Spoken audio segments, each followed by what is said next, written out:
ไปดิพี่น้องมดสุขุสุคนนะจ้าอ้นกับไปตลาดมาพี่น้องซื้อลาบเป็ดพี่น้องมาสู่แม่กินแล้วก็ซื้อปลาตองพี่น้องซื้อปลาตองมาลาบเด้อพี่น้องเด้อแล้วก็มักมี่เพียง10,000ซื้อมาให้แม่จีกินพี่น้องซื้อหัวใจแน่อ้นเศษจามหัวใจน้ำเนาะพี่น้องเนาะโลนึงพี่น้องซื้อบักเพชรมาไว้ตำเห็ดเห็ดแจ่วบักเพชรนี่พี่น้องอันนี้ผักสลัดนะกินกับลาบปลาตองน่าจะลาบมื้อแรงพุ่นแหละพี่น้องเพราะว่าปาเต้แล้วเลิกเวียกมาแล้วก็จะได้กินน้ำนะพี่น้องเนาะเพราะว่าตอนเช้านี่ก็กินลาบเป็ดแล้วก็มีส้มผักเสียนน้ำแหน่ก็สิปลาทูเฮาก็ย่างแล้วว่าแม่อันนี้มักแตงเฮานี่ก็ไว้ตำก็ได้นี่กินกับสลัดปลามื้อแรงมีเอ็นน้ำเอ็นโลนึงนี่เฮาบ่ได้จ้ามนะเฮาว่าสิซื้อมาไว้ให้เจ้าต้มเห็ดอ่อมจ้ามมาไปขายเถอะย่านเขาบ่กินเนี่ยเขาติเอ็นเนี่ยมันบ่แม่นเอ็นอันนั้นเอ็นกิดซีนตลาดน่ะแป้นคนบ่หลายหรือว่ามันยังเช้าอยู่บ่จังหวะรู้เฮาไปแต่เช้าโพดบ่ส้มป้ากะปกติไปยามใดก็บ่ทันส้มยังหาห่อก็เลยสั่งเอามาขายอีกไปตลาดซื้อไม้ปิ้งน้ำพี่น้องปิ้งเอาไปแช่น้ำล้างเห็ดจามหัวใจมื้อนี้เห็ดจามหัวใจแล้วก็ทอดก้นไก่ทอดปีกไก่แล้วก็มีจามหัวใจมีลูกชิ้นว่าสิเอาฮอทดอกมาขายนะว่าอย่ามันบ่ได้ขายพี่น้องเอ้ยฮอทดอกมาก็สิได้ขายให้เด็กๆนี่แล้วนี่ขายเอาโชคนี่แล้วมีเด็กน้อยหลายเขาซื้อมาขายเด็กน้อยเขามักกินได้คนเดียวเด็กน้อยก็มีแต่ลูกแต่หลานตัวเองคืออยู่ซุ่มซนมหาไซเซอร์โอ้เจ้าซื้อให้ลูกเขากินนะเจ้าบ่อยากขายบ่แม่ขายเครื่องยากร้านเจ้าเศร้ามันรอดซะก่อนในเฮือนเรียกในเฮือนก็เป็นน้อย3ตัวนี่มันรอดซะก่อนหันกล้องหลังบ่เด้อพี่น้องเด้อก่อนอื่นก็สิหันกล้องหลังบ่เนาะหันกล้องหน้าพี่น้องเอ้ยสิมีเรื่องสิมาเว้าให้ฟังพี่น้องเอ้ยก่อนสิเข้าเรื่องอื่นก็สิเว้าเรื่องความฝันก่อนอ้นฝันว่าได้ปลาทูหน้านะพี่น้องเอ้ยตัวบักใหญ่ว่ะคอยละห้ามมาสิเอาเมื่อว่ะเมื่อแล้วเขาสิคั่วว่าตัดเป็นท่อนว่าเขาสิเอาเมื่อให้แม่ว่าซั่นเขาก็แบกเขาก็ห้ามมาว่ะได้ปลาทูหน้าตัวบักใหญ่เลยพันเขาขากันยิงกันมีแต่เลือดพันเขาแต่ว่าคันว่าพันเห็นเลือดอ่ะเข้าไปเบิ่งแน่น่ะเคยเข้าไปเบิ่งอยู่มันสิดีคันพันเห็นเลือดเพิ่นว่าเพราะว่าคำว่าเห็นเลือดเห็นยางนี่มันบ่ดีแต่คันว่าพันมาเห็นมันไหลออกเลยแปลว่ามันดีในคำทำนายดอกพี่น้องเอ้ยดีร้านกระซ้อนพวงเอาโอนก็สิมาตอบคอมเมนต์ FC เด้อพี่น้องเด้อคอมเมนต์ FC เนาะที่เพิ่นคอมเมนต์มาเรื่องที่ข่อยเอาลูกไปงานนำเนาะพี่น้องเนาะแล้วก็สิมาเว้าเรื่องข้าวเรื่องน้ำยังบ่จบบ่สิ้นเนาะพี่น้องเนาะมีเอื้อยอันหนึ่งเราอคติกับข่อยตลอดเอื้อยผู้นี้เนาะพี่น้องเนาะเราสั่งข่อยแล้วอคติกับข่อยคำเว้าของเราว่าบ่ได้สร้างเธอบ่ได้เกลียดเธอเนาะแต่คำเว้าคำจานี่คือเจ้านะอคติกับข่อยว่าสิซะสร้างข่อยว่าสิแต่ว่าข่อยก็บ่ได้เกลียดได้สร้างลาวดอกพี่น้องเอ้ยกล้องนี่ก็ข้างแล้วนี่แล้วมันเป็นหยังพี่น้องเอ้ยกล้องหน้านะเอาโลดมันจะข้างเนาะพี่น้องเนาะโทรศัพท์ข่อยนะก่อนอื่นข่อยก็สิเว้าเรื่องเมื่อวานนี่เนาะที่ FC เพิ่นคอมเมนต์มาว่าไม่ยัง FC เพิ่นก็จ้างแม่จีดเอาออโต้แล้วเอาน้องออโต้แล้วเป็นยังคือเอาออโต้ไปนำเขาก็มีเหตุผลเด้อพี่น้องเด้อมันโมแม่นว่าอันผู้ใหญ่เพิ่นจ้างมาแล้วก็ต้องแม่นี่เราเป็นยังก็ตามเราเฮ็ดยังก็ตามก็ต้องเจ้าต้องเอาลูกให้ข่อยพอเขาจ้างเจ้าละเด้จะต้องเอาลูกให้ข่อยได้เพราะว่ามีอันผู้ใหญ่ผู้รักผู้ใหญ่เพิ่นนั่นน่ะจ้างเจ้าแล้วเจ้าต้องเอาลูกให้ข่อยได้ข่อยก็มีเหตุผลเด้อพี่น้องเด้อ1ใบบุญเราก็บ่สบายโชคเราก็บ่สบายออโต้เราก็บ่สบายเนาะพี่น้องเนาะ อันน่ะไปขึ้นเฮือนใหม่เขากะปะเขาบ่ได้เพราะว่ามือขึ้นเฮือนข่อยเขากะมาแล้วไม่จีดน่ะเราบ่ได้นอนพี่น้องเราสาเหตุแล้วเป็นหยังเราคือบ่ได้นอนหนึ่งเด็กน้อยนี่เขานอนดึกเนาะนอนดึกเขาบ่นอนคือ FC เห็นในคลิปเมื่อคืนนี่แหละไปเฒ่าอยากนอนเขาก็เหยียบย่างเหยียบไปเหยียบมาขามแล้วไปขามแล้วมาเหยียบหัวเหยียบหางเราแล้วก็เป็นอันนอนบ่รับแน่เนาะพี่น้องแล้วก็นึ่งมากับทางบ้านน่ะน้องน้ำเผ็ดน่ะบ่สบายนางไข่มุกโทรมาดึกแล้วเราก็กำลังสิรับสินอนเพราะว่าเด็กๆนี่เขารับแล้วนอนเราก็สิรับเราก็สินอนรับสินอนแล้วนางไข่มุกก็โทรมาแม่อีน้ำเผ็ดมันไข่สงสัยไข่ขึ้นแห้งยางมุ่งยางเลือดดังแตกออกว่ะเราแหละคือเป็นห่วงเนาะพี่น้องเราเป็นห่วงร้านทางพุ่นบัดนี้ร้านทางพี่ก็รับแล้วหลังจากอันนั้นเนาะแล้วมันก็เลยเป็นอันนอนบ่รับข่อยน่ะนอนบ่รับแล้วว่าไปสิไปนอนก็4 โมงผัดพอดีอัน6 โมง 7 โมงแล้วพะลุกบัดนี้นะลุกน้ำเด็กน้อยนี่มันก็ตื่นมันก็เป็นอันนอนบ่รับบัดนี้ในกระโตเพราะว่าเวลาเขาตื่นเขาก็สิไปขี่ไปโคมแล้วเท้าเขาสิปลุกแล้วเนาะพี่น้องเนาะแล้วก็แม่ก็ข่อยว่าข่อยน่ะบ่ได้นอนเมื่อคืนคือน้ำเพชรมาว่าหาน้ำเพชรไข่เอาก็เลยว่าปัญญาคือบ่ปลุกบ่ตะทำเอาบ่กล้าปลุกเราจะโทรหาบ่ตะทำเนี่ยให้แม่กับบ่ตะทำเนี่ยว่าบ่ฮู้เฟซกันบ่ฮู้เฟซกันก็เลยโทรหาพ่อแอลูกเบิ่งน้ำเนาะเมื่อคืนนี้แล้วก็มืออันเพราะว่าตะทำกับแม่จี้บ่ฮู้จักไปเฮ็ดกันแนวใดในโทรศัพท์พี่น้องเอ้ยตะทำก็โทรหาแม่บ่ได้แม่ก็โทรหาตะทำบ่ได้ในเฟซน่ะแต่ว่าอ้นน่ะโทรหาน้องได้ปะนี่อ้นก็นอนอ้นก็บ่ฮู้เนาะในห้องเราก็บ่กล้ารบกวนเนาะเพราะว่าลูกเคยก็นอนบัดนี้ร้านแน่เราก็สิบ่กล้ารบกวนอ้นนั่นแหละแต่อ้นก็บอกว่าปลุกโลดอ้นโลดกันว่านี่เรื่องมันจะเป็นให้พี่น้องหัวไปตำกับอันน่ะหัวไปตำกับสิ่งสุกรสแล้วหัวไปตำเลยหัวไปตำกับสิ่งนั้นจนบุบเขาเลยกินบ่ลูกอ่ะเอาหลุดออกให้น้อง หลุดออกมา หลุดออกให้น้องเลยฮะเอามาออกก็ได้ มันย่านหัวตั้มอีกมันย่านหัวตั้มเลยบอกว่าเมื่อกี้ก็ตื่นมาแล้วก็อ้นความสบายนี่ก็โตเป็นยังอ้นถามแม่มะม่วงก็โตความในนอนเนี่ยคือน้ำเผ็ดแน่นะวะหนูเงินแล้วโทรแล้วเมื่อวานนี่พอแล้วกับภาพไปซื้อยาโทรหาอ้นโทรถามตื่นเช้ามาเนาะพาซื้อยามาให้กินแล้วพังเบิ่งคำว่ามันบ่ดีบ่เศร้าแล้วสิพาไปซักยาพอแล้วก็ว่าในนี้ก็เลยบอกเราว่าบ่ต้องเป็นห่วงแล้วเพราะซื้อยามาให้กินแล้วพังเบิ่งอาการบ่ดีบ่เศร้าแล้วก็สิพาไปซักยาพาไปหาหมอ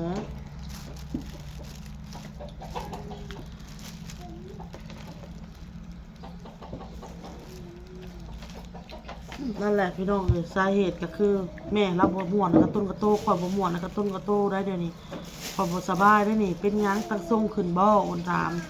หรือว่าเจ้าสิกินยาบ่หรือว่าแนวใดยากันโซมอ้นก็มีอ้นซื้อมาไว้พี่น้องเอ้ยนี่แหละสาเหตุที่เอาออโต้ไปนำพี่น้องเอ้ยบ่อยากให้ออโต้แอบบ่อยากให้ออโต้สอนเราเพราะเราบ่สบายนี่กระตุ้นกระโตเราบ่ม่วนกระตุ้นกระโตเราอ้นก็คือบ่เห็นจบดีอยู่คือบ่เห็นเป็นหยังอ้นว่าเราก็ว่าให้ฟังเลยนอนบ่ได้นอนเราว่าขอไปนอนเมื่อคืนบ่ได้นอนก็ยากันว่าเราบ่ม่วนกระตุ้นกระโตบ่สบายเฮาก็มีหยังเฮาก็เอาลูกไปนำเพราะว่าใบบุญกับเท่าโชคน่ะก็สอเราเขาก็บ่สบายเด็กน้อยเวลามันบ่สบายมันก็สอมันก็แอบที่แรกก็สิปะไว้น้ำเล่าหั่นแหละเมื่อวานนี่ค่ะเบิ่งอย่าเอาไปนำดีกว่าเพราะว่าออโต้เราก็บ่ได้แอบนะไปนำเราก็กินภาษาเราเขากินไปซอยไปแล้วเขากินข้าวกินน้ำเขาก็พาลูกมาพี่น้องเลยอ้นกับก่อนอื่นก็คันว่าน้องออโต้นี่นะพี่น้องนี่ก็มี FC เว้าให้น้องหลายเนาะพี่น้องเนาะคันว่าเราเฮ็ดอีหยังว่านะบ่ถูกมุกถูกใจ FC อ้นก็ขอโทษขออภัยหลายๆเด้อพี่น้องเด้อออโต้นี่ค่ะคอยก็สิคอยซ้อนคอยบอกเราไปบางทีก็แม่นความ FC หั่นแหละแม่นอยู่เด็กน้อยก็ควรซ้อนใหญ่มากผู้บ่จริงซ้อนบัดนี้อันนี้ก็แม่นความเพิ่นเนาะพี่น้องเนาะอ้นบ่เตียงแม่นความเพิ่น บางสิ่งบางอย่างที่ลูกเฮ็ดอีหยังเฮาก็ควรสอนเฮาเป็นแม่ที่เพิ่นเว้ากระทึกเนาะพี่น้องเนาะนั่นแหละพี่น้องก็ขอโทษขออภัยใน FC หมดทุกคนแล้วก็มาเว้าเรื่องข้าวเนาะที่ว่าเพิ่นเว้าว่า FC มีเอื้อยอันนึงพุ่นน่ะ FC น่ะเพิ่นให้ซื้อแต่10โลเนาะส่วนต่างล่ะคือต้องเอาไปให้อันเอื้อยข้อยเนาะเพิ่นว่าเนาะพี่น้องเนาะแล้วก็มี FC น่ะคอมเมนต์พี่น้องเพราะว่าข่อยน่ะคุยกับผู้หลักผู้ใหญ่ที่เพิ่นให้เฮามาแล้วเนาะพี่น้องเนาะกับคนข่อยก็ต้องเฮ็ดตามเพิ่นเด้อพี่น้องเด้อเอาตามเพิ่นเนาะพี่น้องเนาะเอาตามเอื้อยอันผู้เพิ่นให้เงินเฮามาเด้อพี่น้องเด้อแต่ว่าผู้ให้เพิ่นก็บ่ได้ว่าหยังดอกผู้บ่ให้นะพี่น้องเอ้ยเพิ่นนั่นสิเว้าหลายนะสิเว้าให้เฮาหลายเนาะพี่น้องเนาะสิมีการความคิดต่างจากผู้เพิ่นให้เฮาเนาะพี่น้องเนาะเรื่องข้าวเรื่องน้ำนี่เรื่องคอมเมนต์ขอบ่อยากให้คอมเมนต์ถึงเอื้อยข่อยสินบสิกัดสิเจ้าเลยอยากด่าก็ด่าข่อยเว้าให้ข่อยโลดด่าข่อยโลดเว้าให้ครอบครัวข่อยเว้าโลดด่าโลดแต่อย่าเว้าถึงลาวมนต์เด้อพี่น้องเด้ออย่าด่าลาวข่อยขอร้องเลยพี่น้องเอ้ยข่อยขอร้องนำเจ้าแล้วจักสิให้ข่อยเฮ็ดลงคลิปได้มันก็มีคอมเมนต์น่ะสิให้ข่อยปิดคอมเมนต์หมดตลอดบางทีคอมเมนต์ผู้เพิ่นคอมเมนต์เรื่องครอบครัวเฮาเด้บัดสิบ่ได้เว้าถึงเอื้อยเพิ่นบัดสินะเฮาก็อยากให้เพิ่นอันน่ะคอมเมนต์เกี่ยวกับครอบครัวเฮาหรือเว้าครอบครัวเฮานำโทรศัพท์ก็ค้างแล้วพี่น้องเอ้ยค้างแต่มันเป็นอีหยังลูกนี่คือคอมเมนต์เว้าเอาโต้นั่นน่ะสิเว้าโลดเว้าโลด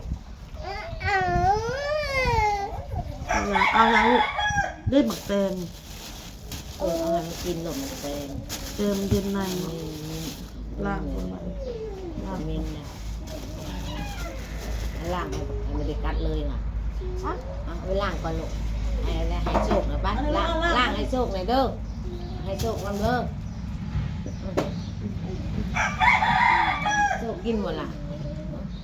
โชคเอาบทแตงหน่อยเพิ่งหาเรือนแตงหน่อยให้กันเด้อนี่ว่าถาดมาต่อถาดมีอะไรยังไม่ได้หมดได้ยังอันนั้นยังบ่กินได้อ้นต้มไข่ไปบ่กินแล้วให้โชคลูกต้มไข่วะต้มไข่บ่ว่าให้กินมากินปิ้งปลาอยากเอาไปปิ้งปลาลูกป้อนข้าวโตให้มันกินยานั่นแหละพี่น้องเรื่องคอมเมนต์เรื่องข่าวเรื่องน้ำมนเราบ่มีส่วนเกี่ยวข้องหยัง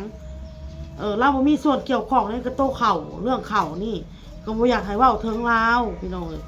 บ่ต้องเว้าเกี่ยวถึงลาวบ่ต้องคอมเมนต์อีหยังในช่องข่อยนี่ใส่ลาวนู่นนี่นั่นข่อยขอร้องข่อยนบข่อยกราบเป็นเจ้าแล้ว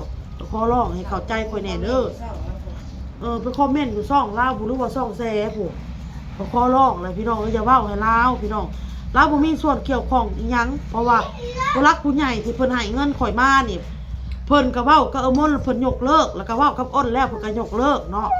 แต่เพิ่นให้อ้นมาสิซื้อหยังก็ซื้อของอยู่ของกินก็ซื้อหยังก็ซื้อแต่คนรักปัจจัยก็คือข่อยอยากได้ข้าวมาไว้มีข้าวกินน่ะมันดีบ่มีของกินยังมีข้าวจับน้ำปูน้ำปลาไปก็ยังดีข่อยก็เลยเอาเงิน 1,000 นี่ไปซื้อข้าวให้เพิ่นเห็นว่าเงินในจำนวน 1,000 นี่ข่อยไปแลกมาแล้วได้ 680,000 เด้อข่อยคือซื้อข้าวข่อยก็เว้าไปในคลิปเนาะข่อยก็อยากเฮ็ดหยังก็อยากให้มันชัดเจนให้ผู้รักผู้ใหญ่เพิ่นรับรู้บางทีเพิ่นอาจจะบ่ได้โทรมาบ่ได้ถามเฮาบางทีเพิ่นก็อาจจะเบิ่งในคลิปเฮาอดน่ะคลิป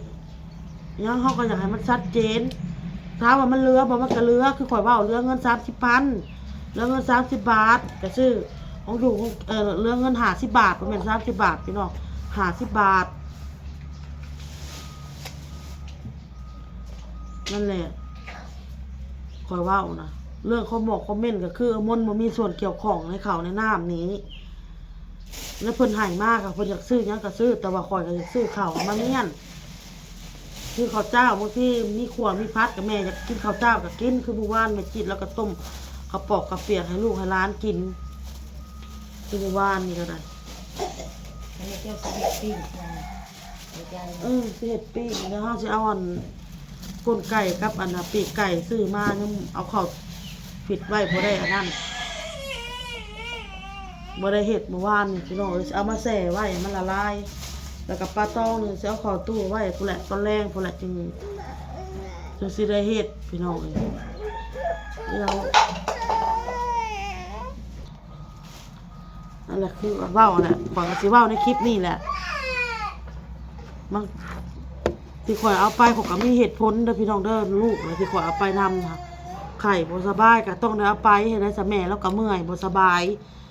เนาะเราบ่ม่วนก็ต้นก็โตลาวผัดทะโซกกับใบบุญก็บ่สบายไข้แน่บัดนี้ค่ะนั่นแหละก็เลยอ้นก็เอาไปนำเข้าใจอ้นเด้อพี่น้องเด้อขอบมุกขอบใจแหละผู้รักผู้ใหญ่มีทุกคนที่เข้ามาคอมเมนต์อันนะไปห้องบอลนะไปซะไปบ่สบายมันแอบอยู่โตกันพี่น้องเลยบ่สบายก็แอบอยู่แล้วบ่สบายแฮงมาแอบตื่มมาบางอย่างเนี่ยขี่รถมาบางอย่างก็มาเห็นนั่งจ้อยกับยายแอยากมาฮอดปั๊มน้ำมันเอ้าคือ2แม่ลูกน่ะก็เลยเอิ้นใส่จอดถามว่าเจ้าสิไปไสพุ่นละไปเล่นสิโตอยู่พุ่นแหละเพิ่นว่าไปหาสิโตอยู่พุ่นแหละว่าไปก็ไปโอนก็ว่านี่แหละเจ้าสิขี่นำเฮาบ่ว่าบ่สิย่างเอาก็ได้เพิ่นว่า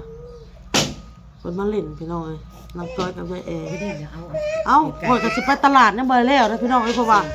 ไปหลับเอาสมปลาเพราะว่ายังบ่ทันได้ลงมาคือว่าไปเช้ายามใดก็บ่ทันไปเช้ายามใดก็บ่ทันมาไปมื้อนี้เพิ่นยังบ่ทันได้ลงมาแต่อ้นก็จองไว้แล้วจ่ายเงินไว้แล้วเนาะอันนี้ก็เอาสมปลาแล้วก็ อันล่ะ ซื้ออีหยังก็แม่ซื้อเจ้าสั่งหยังสั่งวีบ่วิธีมาเอ้าอ้นก็สิไปตลาดต่อเด้อพี่น้องเอ้ยยังบ่ได้แล้วพี่น้องเอ้ยขอบคุณขอบใจ FC มาสุขุทุกคนเด้อที่เข้ามารับชมรับฟังพี่น้องเอ้ยอ้นก็ขอให้ FC มาสุขุทุกคนมีสุขภาพร่างกายแข็งแรงเด้อขอให้ FC มาสุขุทุกคนมีสุขภาพร่างกายแข็งแรงแล้วก็ขอให้โชคให้มานให้ร่ำให้รวยให้มีแต่ความสุขความเจริญเด้อเดินทางไปกันตลอดปลอดภัยขอบพระคุณหลายๆลาให้พี่น้องสบายดีพี่น้อง